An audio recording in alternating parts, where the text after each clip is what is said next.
예, 뉴스탑10이 뽑은 3위와 8위인데요. 변창흠 후보자, 국토교통부 장관 후보자 얘기해보겠습니다.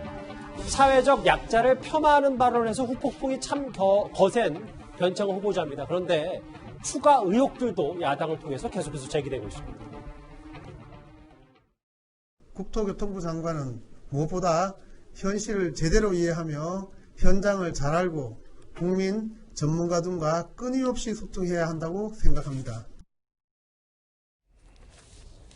사회적 약자 폄하 논란으로 지난 금요일까지 꽤 본인이 스스로 사과까지 할 정도로 논란이 뜨거웠었는데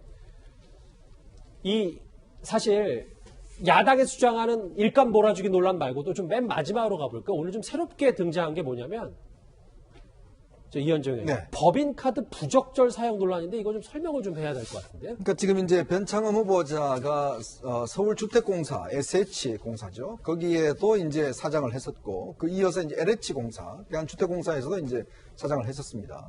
근데 지금 이제 등장하는 여러 가지 의혹들 지금 논란된 발언들 있었지만 또 하나의 문제는 뭐냐면 이분이 사실 김수현 전 정책실장하고 굉장히 친분이 있던 분이고 이제 서울대 환경대학원 출신들하고 하나의 그룹도 있어요. 근데 그 그룹에 속했던 분들이 대부분 또 중요한 요직에 지금 가 있습니다. 예. 그래서 이제 변창흠 후보자를 이제 김수현 라인이다 이렇게 이야기를 하고 있는데요. 지금 보면 일단 SH공사의 그동안 그 개방직으로 원래 그전에는 개방직이 없었다 그래요. 각 전문가들을 개방직으로 이제 많이 돌렸는데 그거는 저는 좋다고 봅니다. 왜냐하면 이게 순혈주의를 벗어나서 다양하게 채용하는 건 좋으니까. 문제는 거기에서 9명 중에서 5명이 같은 학교 출신이에요. 서울대 환경대학원 출신들로 이제 뽑았다. 물론 거기에 훌륭한 분이 많으니까 뽑았다 이렇게 이야기를 할 수는 있겠죠. 그렇지만 사장으로서 자기가 나온 학교의 어떤 이 부분들을 너무 집중적으로 뽑게 되면 여러 가지 논란이 있습니다. 또 하나는 뭐냐면 지금 법인카드를 이제 SH공사 사실에 연평균 한 4,500만 원 정도를 이제 법인카드를 썼다는 거죠. 예. 글쎄요, 이게 이제 예를 들어서 사장의 쓸 수 있는 사용 한도가 얼마인지는 저는 잘 모르겠어요. 근데 이거를 예를 들어서 1년에 한 4,500만 원 정도 썼다는 게 이게 너무 과한 거 아닌가? 실제로 이제 서울주택공사의 사장으로서 이제 이런 다양한 이제 의혹들이 나오는 것인데 이거는 이제 과연 법률적으로 얼마나 쓸 수 있는지 한도가 정해져 있는 것인지 이런 부분을 좀 따져봐야 될 것 같습니다. 저게 대략 한 달에 한 400만 원 정도 법인카드를 사용한 건데 전임 SH 사장은 이거에 절반 수준을 써서 왜 변창흠 후보자면 이렇게 또 법인카드를 많이 썼냐는 논란이 거기서부터 좀 출발한 것 같더라고요. 구장처장. 네. 그러면 지인들을 일부 야당이 주장하는 것처럼 낙하산 꽂아내리기 하는 게 변창흠 후보자 쪽에서 해명하는 것처럼 전문가 집단이니까 당연하다라는 논란에서 그것만 보면 자유로울 수는 있는 겁니까? 네. 그러니까 이제 특정 대학 출신들이 상당히 많이 채용됐다는 것도 좀 논란이 되고 있고요.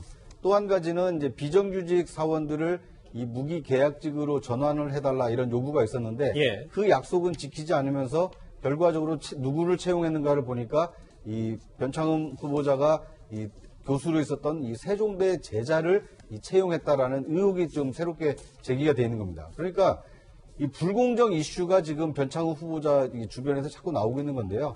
그러니까 공정하게 이 사람을 채용했느냐 또는 공정하게 적절하게 어떤 법인카드를 사용했느냐 이런 이 불공정 논란이 지금 계속 제기가 되고 있는 상황입니다. 예. 기억하시겠지만 구의역 스크린도어 사망사고 발언과 공유주택 입주자들을 못 사는 사람으로 비하한 것도 여전히 뒷말이 많습니다. 오늘 민주당 내에서도 변창흠 후보자를 향한 비판의 목소리가 나왔습니다. 어떠한 해명으로도 사실 무마는 잘 안 된다고 생각합니다. 공직자로서 국민을 위해서 봉사하시는 분인데 이 이전의 인식에 대해서는 짚고 넘어가지 않을 수가 없다라고 생각을 하고 이 부분에 대해서는 저는 비판을 받아도 마땅한 사안이라고 생각하고 후보자의 자질과도 연관지어 생각해볼 부분이죠. 민주당에서도 일단 비판받아 마땅한 사안이고 후보자 자질과도 연관지어 생각할 부분이다. 여당 내부에서도 이 문제 좀 심각하게 보고 있는 겁니까? 일단은 민주당 정부나 아니면 문재인 정부에서 추구하고 있는 노동관이라든가 그다음에 주택정책관에 과연 맞는지에 관한 좀 심각한 의심이 드는 좀 실언이었다고 봅니다. 그래서 그런 부분에 관해서는 다른 기회를 통해서 지금 일단은 간단하게 사과를 했지만 예. 국민에게 직접 목소리를 들려주고 태도를 보여주면서 명백하게 사과를 해야 될 상황으로 보이고요. 그러니까 그런 부분에서 이제 본인의 진정성이 잘 전달돼서 국민들이 납득하신다면 문제가 안 되겠지만 그런 부분에 대해서 충분하게 진정성 있는 사과의 태도를 보여주거나 아니면 향후 재발하지 않도록 어떤 뭐 이제 개선 의지를 갖다가 확실하게 보여주지 않아서 국민들이 그 부분에 대해서 여전히 의문점을 갖고 계신다고 하면 뭐 이제 좀 다른 생각도 있어야겠죠. 그러니까 지난 금요일에 저희도 속보로 짚어봤습니다만 변창흠 후보자가 서면으로 국민께 사과드린다고 했거든요. 그런데 네. 그거에 더해서 청문회 때도 이거에 대해서 확실한 사과와 뭐 글쎄요. 앞으로의 예. 어떤 의지라든가 그다음에 이런 노동정책관에 맞는 그리고 이렇게 부합하지 않는 행동을 앞으로는 어떻게 개선해 나갈 것인가에 대한 의지표명도 있어야 된다고 봅니다. 예. 청문회 때도요. 예, 그렇습니다. 근데 그러면서도 여당은요, 변창흠 후보자를 지명 철회할 정도는 아니다 이렇게 선을 긋고 있습니다. 일부 발언에 대한 논란 뭐 이런 것들이 증폭되고 있는 건 사실인데 전체 맥락을 좀 봐주셨으면 좋겠습니다. 여태까지 변창흠 장관 후보자가 보여왔던 주거 문제에 대한 도시 재생에 대한 이런 것들에 대한 의지나 철학 이런 것들을 본다면 굉장히 훌륭한 후보자라고 생각이 됩니다. 논란이 증폭되고 있는 건 사실이지만 맥락을 좀 봐야 되고 이현욱 의원 얘기는 변창흠 후보자가 보여온 주거 문제와 도시 재생에 대한 의지와 철학을 보면 굉장히 훌륭한 후보자다. 여기 보면 또 다른 여당 의원은 저소득층이나 사회적 약자에 대한 편견이 있는 분으로 보이지 않는다. 김 변호사님. 결국은 좀 이번 현 정부 부동산 정책을 이어갈 사람이기 때문에 이 정도는 큰 문제가 되지 않는다는 게 여당 생각인 것 같거든요. 그래서 제가 뭐 지금 여당의 움직임이랑 구조를 당청 관계를 잘 아는 건 아닌데 지금 여당의 분위기로 봤을 때 청와대에서 뭔가 갸웃거리는 신호가 오지 않기 때문에 않는 이상 여당에서 지금 앞장서서 청와대 쪽을 향해서 이거 문제 있으니까 빼주시길 바랍니다 라는 얘기 못 할 겁니다. 구조상 아마 그럴 거예요. 근데 청와대에서 지금 미동도 없기 때문에 아마 여당에서도 저렇게 다 이제 옹호하는 쪽으로 갈 것 같고 기본적으로 이런 거죠. 현 정부의 부동산 정책 저는 현 정부의 부동산 정책 아주 잘못됐다고 생각하는데 청와대하고 민주당은 그게 아니죠. 예. 현 정부 부동산 방향이 맞고 이거대로 밀고 가야 된다는 겁니다. 김수현 정책실장이 노무현 정부에서도 관여를 했고 현 정부에서도 부동산 정책을 관여했어요. 그래서 김현미 장관도 23차례 부동산 정책을 내놨지만 다 김수현 정책실가 만들어놓은 그 토대에서 움직인 거고 이번에 후임 변창훈 장관 후보자죠. 예. 이 후보자 같은 경우는 결국 김수현 정책실장과 굉장히 가까운 사람이라는 거 아니겠습니까? 그러니 현 정부는 아마 임기 끝날 때까지 김수현 정책실장이 전 정책실을 만들어 놨던 이 부동산 투자를 끝까지 밀고 간다는 게 기본 기조인 것 같아요. 네. 그렇기 때문에 그거를 이어받을 수 있는 변창훈 장관 후보자가 낭만을 하면 다음은 마땅한 카드가 없다고 아마 저는 그렇게 읽힙니다. 그래서 아마 이런 실언이라든지 개인적인 문제가 더 나온다 하더라도 어차피 의석수도 180대 100. 그렇기 때문에 아마 밀고 간다라는 생각을 가지고 있는 것 같은데 그래서 모르겠습니다. 이게 이렇게 해서 이걸 그대로 밀고 가는 게 다음 4월에 재보선 있죠? 서울시장. 그다음 또 해바뀌면 3월에 대선 있죠? 그때 민주당에서 도움이 될런지 안 될런지 현재 모르겠습니다. 이게 굳이 비교하자면 여우 피하려다가 호랑이 만난 격인데 김수현 누구죠?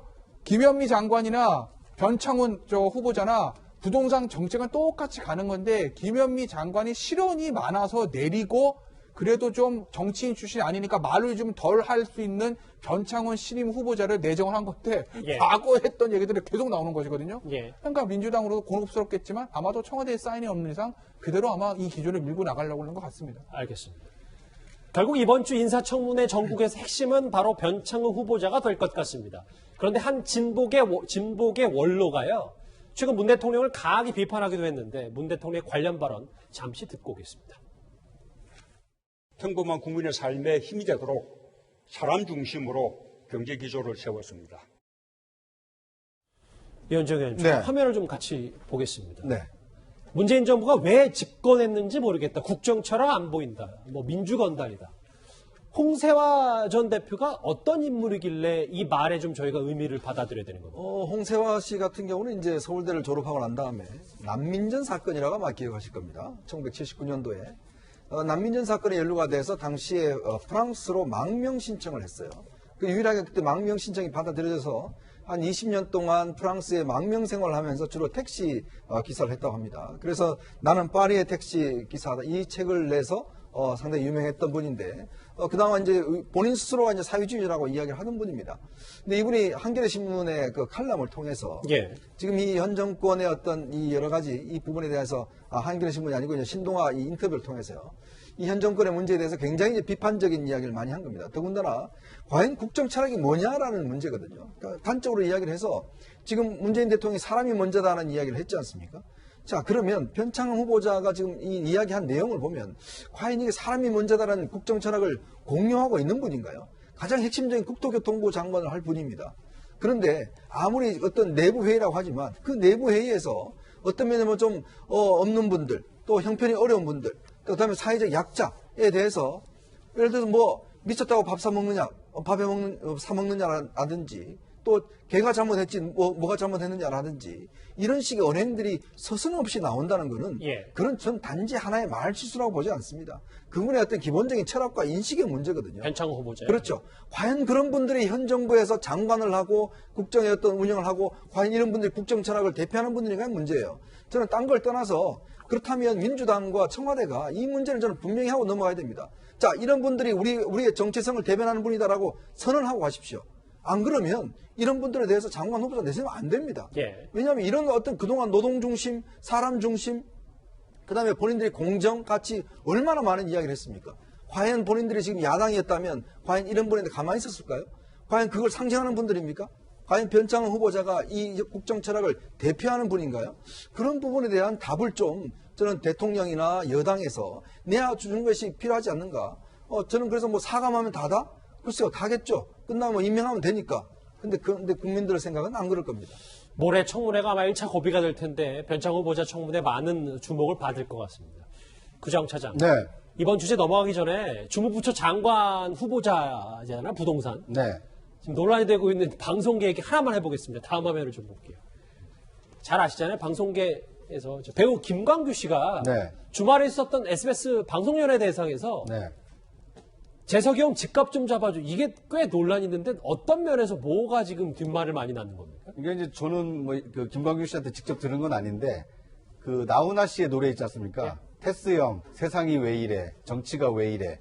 이제 그걸 약간 좀 패러디한 것 같은데 예. 자기 앞에 있는 유재석 씨를 보면서 이제 유재석 씨가 국민적 인지도와 지지도가 상당히 높은 그 사람 아닙니까? 예. 그러니까 유재석 씨한테 재석이 형, 뭐 사실은 나이로는 오히려 김광규 씨가 더 나이가 많습니다. 맞아요. 그러니까 이제 집값 좀 잡아줘라고 얘기를 했는데 그 말 속에는 본인의 어떤 답답한 심정을 좀 그렇게 우회적으로 좀 이렇게 풍자를 한 게 아닌가 싶습니다.